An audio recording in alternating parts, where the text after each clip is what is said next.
next guest speaker is Valerio. And as he's still awake, we're going to seize the moment. Greg was awarded an MBE in the 2016 Queen's New Year's Honours List for services to Fairtrade Gold and artisanal gold mining communities in South America and Africa. We are very, very pleased to have you here tonight, and thank you for flying almost straight from the airport and coming to see us this evening. Thank you very much. Over to you.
Reflecting on this issue of slavery is, I recall the very early days of my career is the wrong word, but the very early days of me, as sort of a 23, 24, 25-year-old, with green behind the gills really, striking out to places like Tanzania and Ethiopia. And I remember in Ethiopia particularly meeting two street kids, and this is really where the pen dropped for me, big time. Meryl and Sarah were 9 and 10, lived behind the Ethiopia Hotel. They were effectively pimped prostitutes. And as we sat down we got to know them over the ensuing 2 or 3 days. They told us their stories, and that's where you discover that these things are not issues. Because an issue takes something and it turns it into a political thing. When we talk about human trafficking, we talk about slavery, we're talking about lives, people that bleed when you hurt them, and cut them and bruise them. And I remember talking to Meryl and Sarah, and it was just devastating listening to their story. And you suddenly realise it gives you the moral clarity that you need. It helps to define in an instant, in a nanosecond, what is right and what is wrong. You don't have to have a debate about what is happening. You don't have a debate about whether, or try to justify what is happening to those kids. I saw a photograph of a friend of mine who worked for the United Nations, one of the biggest international smuggling organisations in the world, Ivory particularly. And he brought back from the Côte d'Ivoire a photograph of a 13-year-old boy who was the dynamite boy. His job was to go down into the mines, the holes small-scale miners dig, down to the bottom, and some of those shafts will go down 10, 20 metres. And they're no wider than your shoulders because they're dug out by men. So what the men do is they stand in the middle and they just dig like this all the way around. And you just go down, and when you hit the gold seam, you then go in. And his job is to go in and lay the dynamite charges and cap the dynamite off. Or you meet, I met my very, very first adventure, and it was an adventure for me as a junior. I was trying to set up a community trade partnership in India, so I was out in Jaipur and I was talking to this guy, trader, and I was buying lots of bits of silver jewellery to bring back to the UK to sell, because I was trying to start a fair trade business. And I was talking to Mansour, and I said to him, I'd really like to know where your garnets come from. Now, I confess, it wasn't an innocent question. It was a leading question. I'd already laid the jewellery out on the table that I was going to buy from him.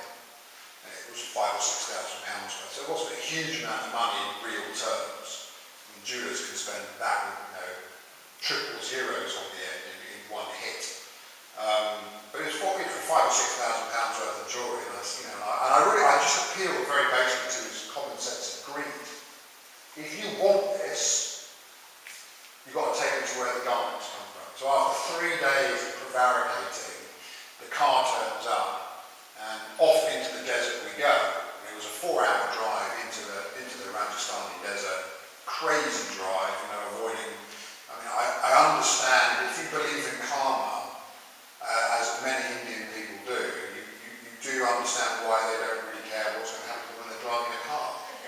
Because if they're going to get hit, they're going to get hit. It's got nothing to do with how they're driving, And dodging the odd elephant and the odd cow, etc., etc. I mean, it's a lot of fun in here. Let's be honest. You just do this left-hand turn off the road, and you just drive into the desert. And half an hour later, you stop in the middle of the desert, and you get out of the car, and he says, "We're here." And I'm like, "Where?" There's nothing there. It's just the desert, There's a few ramshackle look like old tin sheds over to one side, and that literally is about it. There's a small hill that's just gently moving away from it. It's about 1 o'clock in the afternoon. So it is the Mad Dogs Englishman routine. And he says, "Oh yeah, it's just over here." So off we trundle. Baking hot. I mean, it was 100 degrees plus. We get to the top of the hill, and it was at that point I suddenly realised it's a gentle hill, not a big hill. You get to the top of the hill, and you suddenly realise it's half a hill.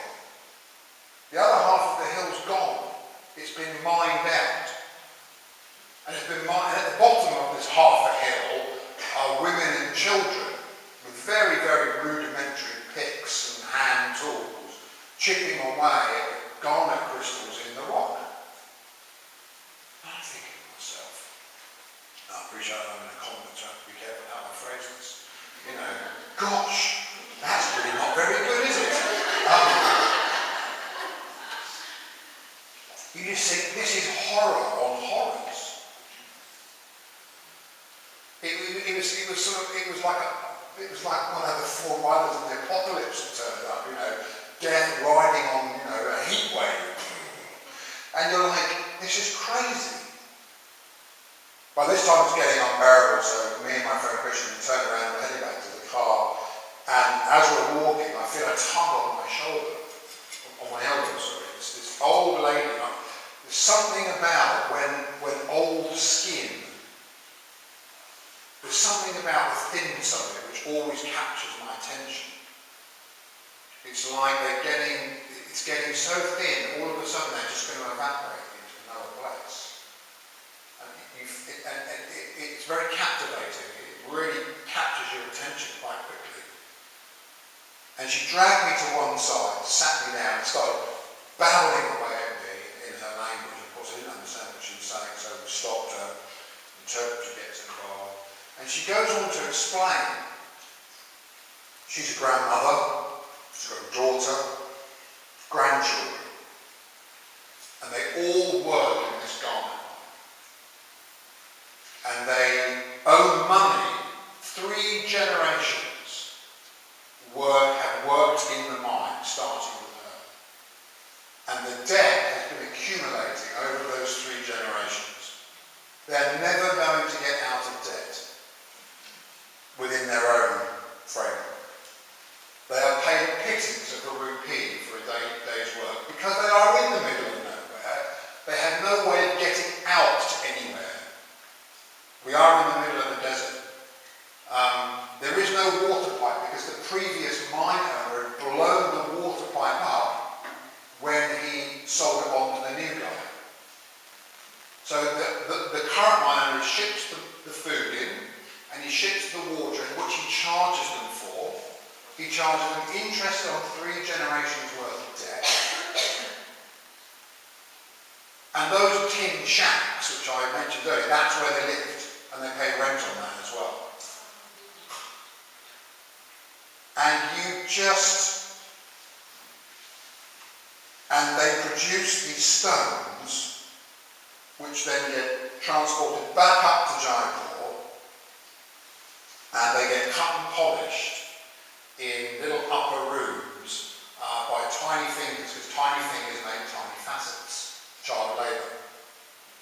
And we discovered this because I'm generally the scruffy one on the trip, and my colleague at the time, Christian, I always had to dress up quite smart, so everybody assumed he was the boss man, which is exactly how he played it.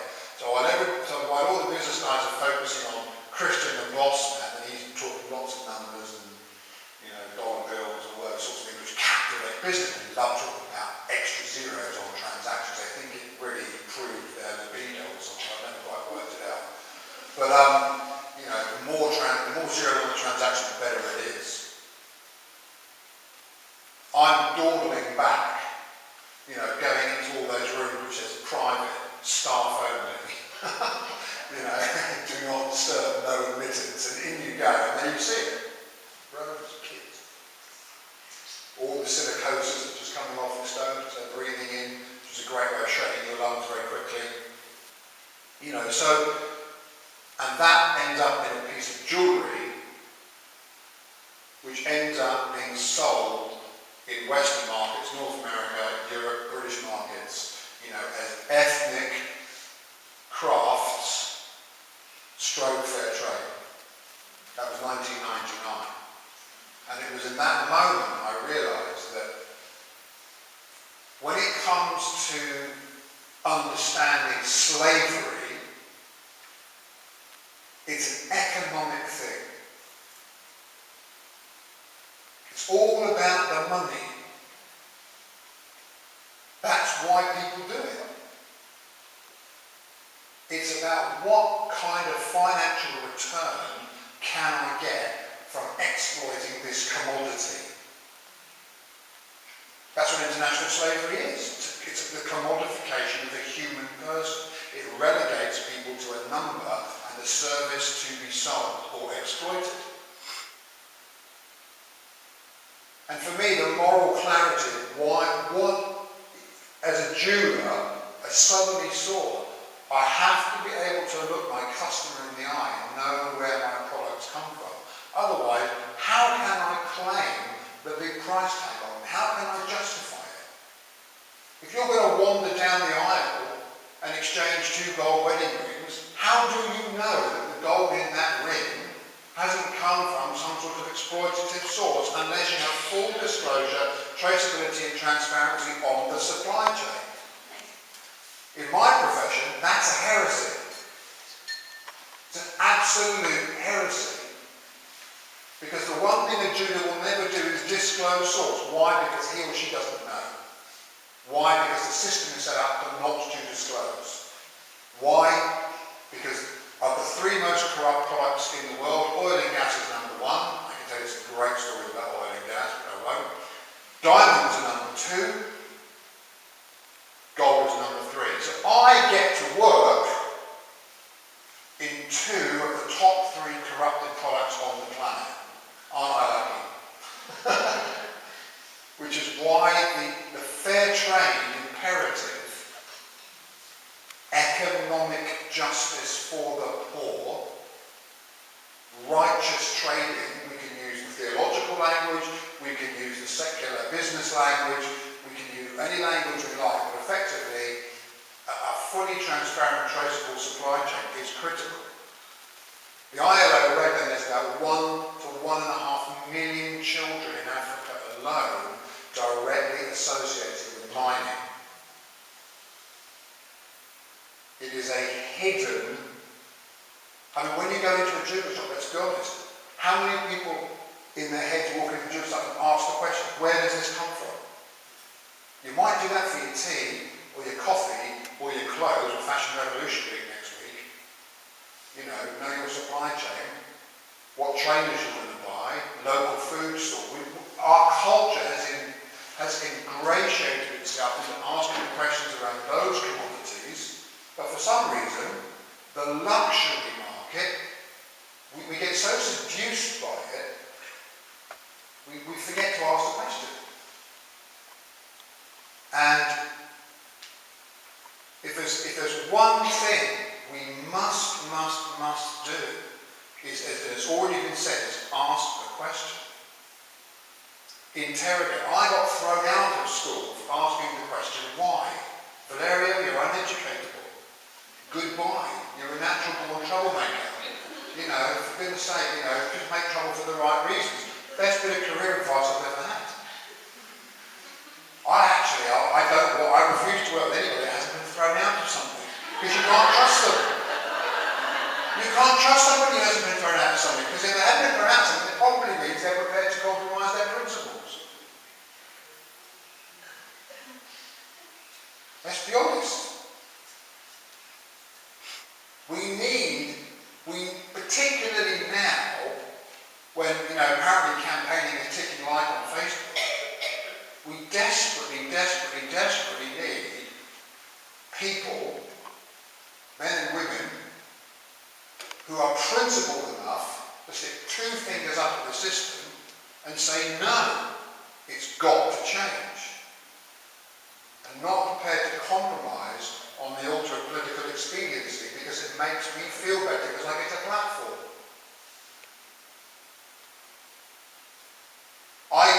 I'll finish with this. I'm sure there'll be lots of questions at the end, but my very first, after my trips to India, I really began to look very, very carefully and ask the question, what does Fairtrade jewellery look like? And it became very apparent very quickly, as I've already said, transparency and traceability are the bedrock. If you don't have that, there is no ethical debate. So transparency and traceability. I got invited to go to Colombia by a woman who was running this green gold program, Oro Verde. Now, in those days I was a silver jeweler. I was the equivalent of a poor man's jeweler. Started a business on a credit card, not good business in those, by the way. So you buy silver because it's cheaper than gold and diamonds. I couldn't afford gold and diamonds. But she said, look, we're doing this whole environmental program. The Afro-Colombian community are doing this incredible work. Come down and we'd love you to see it. So I was the first international Jew to take up the offer to go down and see. And I turned up in the Choco district of Colombia, which is effectively on the Pacific coast. And I thought I was in West Africa. This place was buzzing. It was fantastic. The vibe was just Africa from top to bottom. It was stunning, beautiful. And went into the mines and there was no mercury being used. Mercury is a highly neurotoxic substance. If you want to get yourself out of the chemistry lesson, girls, drop the mercury thermometer. They have to evacuate and go an hour off. Like I said, I wasn't educated. So, don't tell the teachers what I told you. So America shows me through his mind, and they're blanking it out, and they're saving the topsoil, and they're replanting as they're going, and they've got a biodiversity program going on, so that it's not a written thing, because a lot of people are illiterate down there, so they have, if this fungus is here, that's a bad thing, if that frog is there, that's a great thing, if you see that's new, it's a hallelujah moment, they've got all these great biodiversity indicators, and they're digging the stuff out, and they're getting gold and platinum by the pound, and you think, mining is gardening. It's not that nonsense that you see the large-scale miners that blow up mountains, literally crush it into fine powder, leach it in reservoirs of cyanide, and then have the audacity to turn around to you and say, we're an environmentally responsible company. What kind of psychotropic drug are they taking? I want one. I make a lot more money selling that stuff than I would selling my jewellery. Money does funny things. Gold fever is a very real psychological disorder.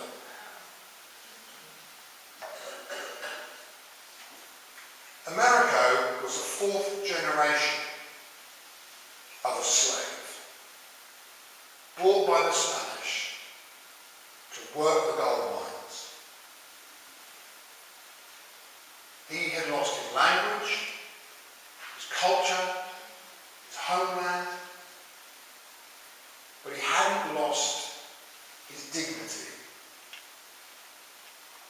And there he was with his family and other families like him, who were so passionately committed to restoring and preserving their environment and benefiting their communities. And you've got to understand, you've got the FARC and all the different paramilitary groups all operating in the area.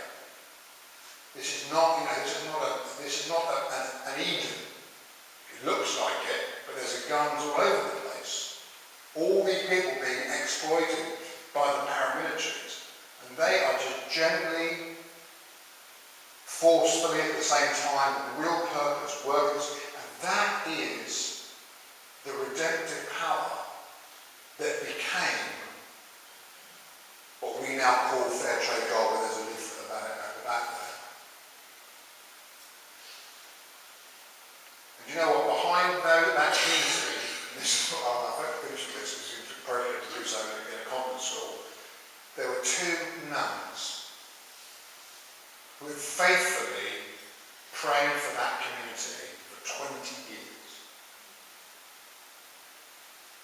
I never met them, I heard about them. I never met them. But they've been there praying for 20 years that something would come out of that area that would change just the community. And in that trip I spoke to America and we talked about all that they had done as the Oro Verde program and all that incredible effort that had gone into what became Fairtrade Gold. We talked about, wouldn't it be amazing if we could send this process back to Africa and bless all those people back in Africa that we will never know, because I will never get there, because I have no idea where I came from. So I got off the plane this morning, but I've been in Uganda a week, putting in equipment to turn the mine in Uganda to Victor Fairtrade into ecological mercury-free source on the model that America did and was doing in 2004. So slavery is an evil and a horror, but it is not the end. Out of that horror has emerged something incredibly powerful. We now have the best gold story in the world. And the big boys